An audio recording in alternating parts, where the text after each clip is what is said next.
All right, ladies and gentlemen, welcome back to the Retro Jersey Podcast. I am so sorry I have been away for so long. And to say the least, we're 5 weeks deep in the college football season, and I haven't had any guests on here. But we're about to change that. That is a promise. So start tuning in more. We're about to bring you a lot of special guests that you didn't think your boy could get, but we going to get them. Uh, if you aren't subscribed to the channel, make sure you go ahead and do that and hit the notification button every time I drop a video. Uh, uh, Without the help of a guest tonight, we're going to talk about some things that have been going on in college football here lately.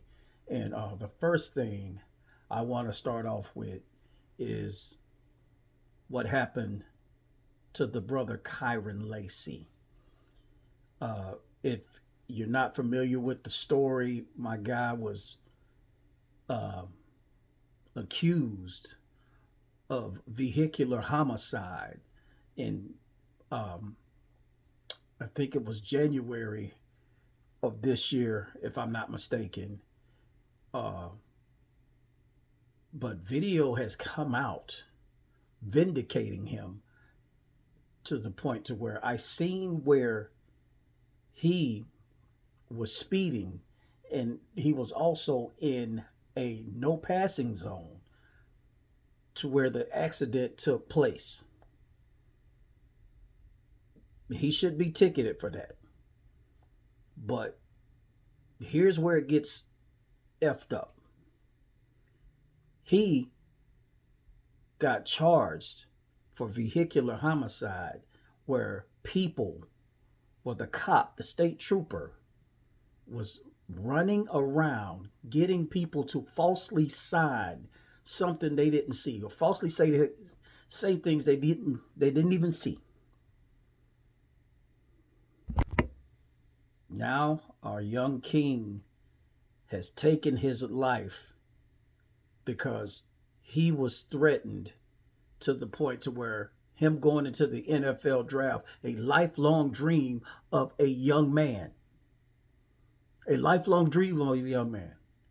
A very lifelong dream of any young man that had football on their mind when they were kids. And for him to think that they were taking all of that away from him because of a vehicular homicide, which he did not do. The woman that actually did it lied on him, and they gave him the charge. Here's my question. Why are we not hearing from the passenger that he had in his car?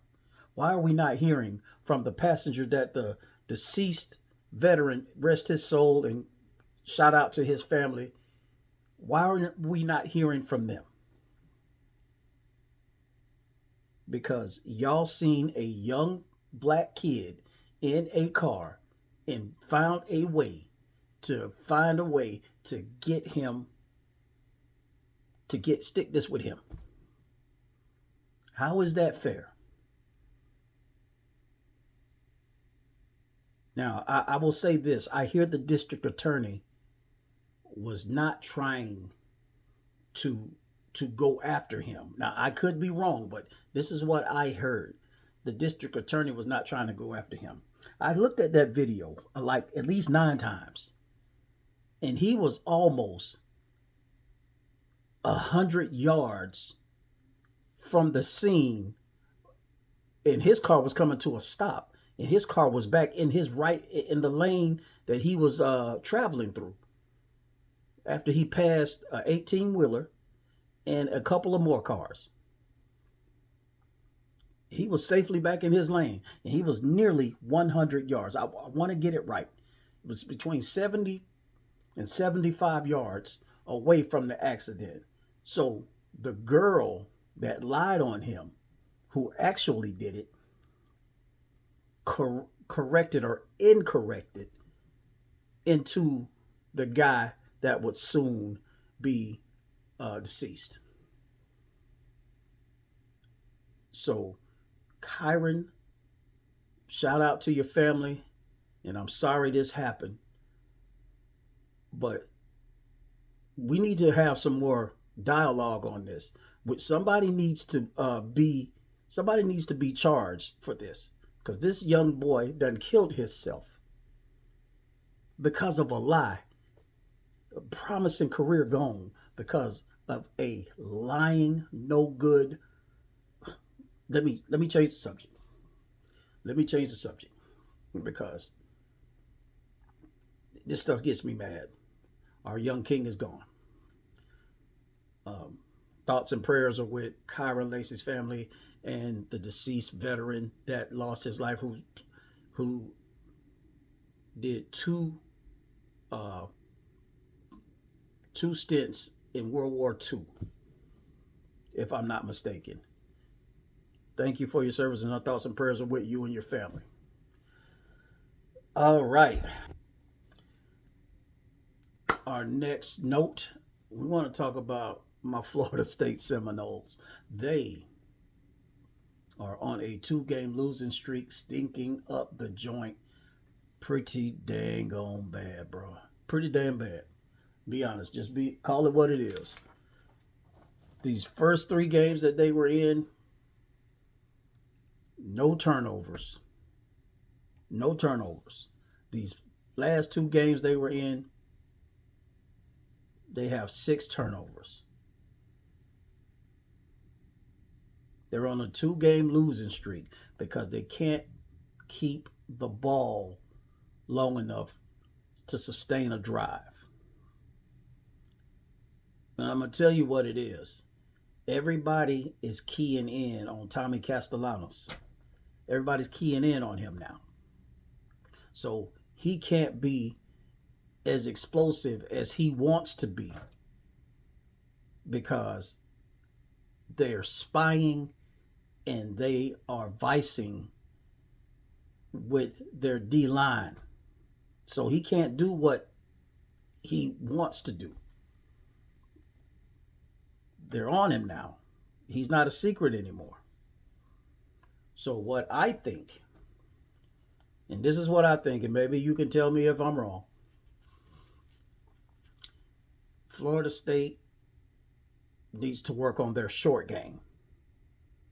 They need to work on short passes, short dump passes.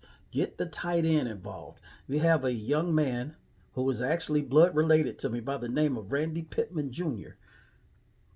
that is phenomenal. Give him that ball some. Give him that ball a lot more. Put another tight end on there. Pop passes over the middle now. They're not these defenses that spread, and these exotic defenses aren't always ready for a traditional tight end or always ready for additional fullback out of the backfield. They're not ready for that. So things need to change if they're going to change, because they got another game coming at home against Pitt. You got to get it together soon because Pitt is no joke either. So again, let's talk about what they need to do. I think if they can get the tight ends and a traditional fullback in some of these play calls, they can spread out their offense like they want to. That's my theory on it. Somebody asked me to ask about the thoughts of the Miami game. I know my cousin's going to come and ask me about it. So this is my thoughts on the Miami game. I can't blame the players.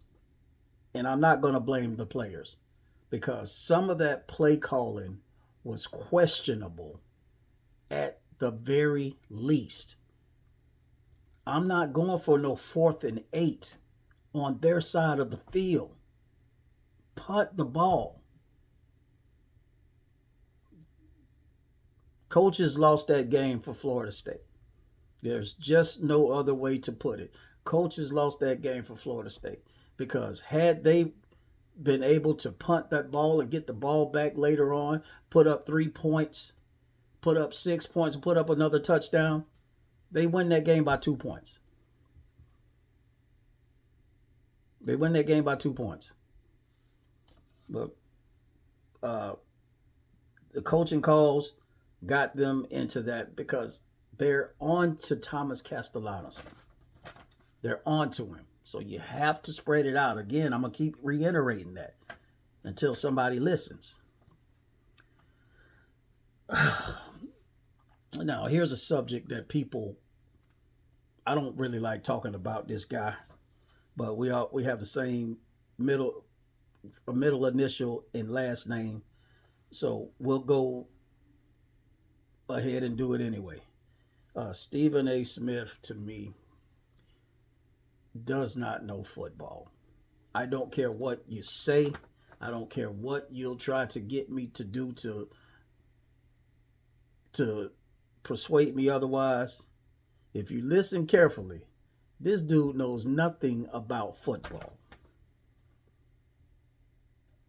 I listened to him talking about, I'll go further back. You remember when Chad Pennington was playing for the Miami Dolphins? But this was before he started playing for the Miami Dolphins when he said this. Y'all remember him saying Chad Pennington had a water pistol for an arm? That's because he don't know what else to say. He didn't know what else to say. And Chad Pennington was always in the top 5 or 6 for the MVP voting. Dude don't know what the hell he be talking about. And then he was runner-up for the MVP when he went to the Dolphins. He don't know football. He just don't. And I'm going to prove my point a little bit further. I remember him about 3 weeks ago discussing college football in, who was it? Oklahoma. He's saying, is it Texas and Oklahoma or somebody playing? I can't remember who Oklahoma played. And Oklahoma beat them. And he goes on with Paul Feinbaum and Ryan Clark and some more people saying, Oklahoma's not known for defense. Dude, are you stupid? Are you freaking stupid? How is Oklahoma not known for defense? Not in their history, but at this very point in time, when they have one of the top 3 defensive coordinators of all time in Brent Venables. I mean, he's the head coach now, but he's one of the top 3, 5 at the least, best defensive coordinators in college football history. Mickey Andrews, number 1, and you could fight for the rest of them at the bottom. Dude said Oklahoma is not known for defense. So you probably meant that in a historical sense, which you'd be wrong and stupid at the same time. So we're going to move on from there. I just had to clear the air on that because that dude sounds stupid. This other thing I want to talk about is the fact that LeBron had people on edge today or yesterday or whatever it was, where he was having people thinking he was going to retire and got together like he did when he made the decision. And his decision, he started a drink, a Hennesy drink. He's coming out with a Hennesy drink. The video that he suckered people into watching got over 50 million views now. He had the world thinking he was going to retire, man. And this dude done came out with his own brand of Hennesy. I hear a lot of people, shout out to my boy, Dreamers Pro Sports. We call it Hennesy because that's for his fans. You hear all his fans talking about they're going to get it. That's an inside joke. Shout out to my boy Dreamers Pro Sports. That was funny. But final part, we're gonna talk about who I think the best team in college football is, and the best team in college football is, and this is coming from a Florida State guy. I think the Miami Hurricanes are the best team in football. I mean, we can speculate on Ohio State and all the rest of them all we want, but Miami Hurricanes just got those two goons at defensive end that will not let nothing loose.